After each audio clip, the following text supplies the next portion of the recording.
पाठ 11 विचित्र तारे। अध्यापिका, बच्चों, आज मैं एक पहेली पूछूंगी। सोचकर बताना कि उसका उत्तर क्या हो सकता है। एक थाल मोतियों से भरा, सबके सिर पर औंधा धरा। चारों ओर वह थाल फिरे, मोती उससे एक न गिरे।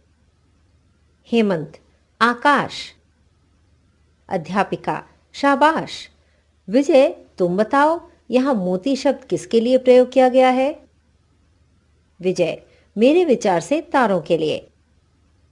अध्यापिका, हाँ, बिल्कुल ठीक कहा। ये तारे चमकते हुए अनेक सूर्य हैं जो हमें प्रकाश।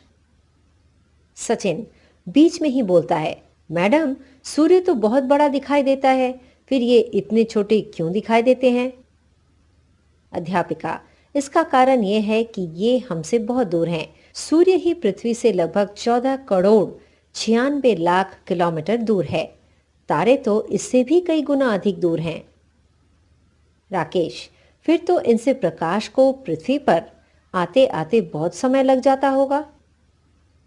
अध्यापिका, हाँ, जो तारा पृथ्वी के सबसे समीप है उसका प्रकाश हम तक लगभग 4 वर्षों में पहुंच जाता है। कुछ तारों का प्रकाश तो अभी हमारी धरती पर पहुंचा ही नहीं है।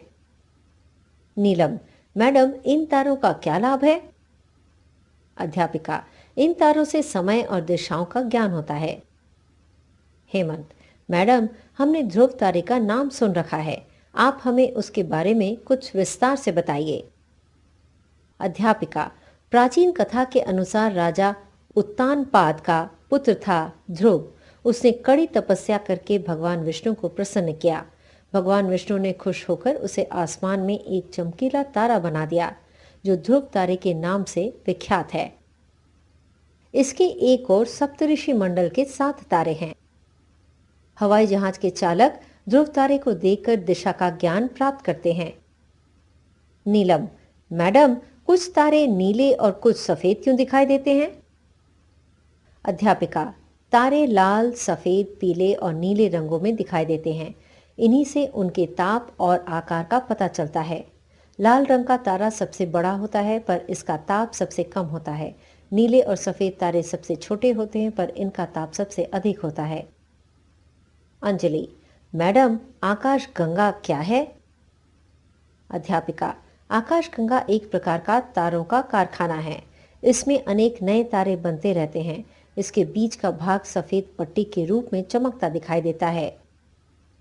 नीलम, मैडम, मेरी समझ में एक बात नहीं आ रही। ये तारे एक दूसरे के इतने पास पास हैं और तीव्र गति से चक्कर भी काट रहे हैं, फिर इनकी आपस में टक्कर क्यों नहीं होती? अध्यापिका, ये पास पास नहीं है, ये एक दूसरे से काफी दूरी पर चक्कर काटते हैं। इनके चक्कर लगाने के निश्चित पथ हैं। इन्हें हम कक्ष कहते हैं। ये अपने निर्धारित पथ पर ही चक्कर लगाते हैं। आकाश में उड़ते पक्षी भी हमें एक दूसरे के पास दिखाई देते हैं, किंतु वे एक दूसरे के काफी दूर होते हैं। यही बात तारों पर भी लागू होती है।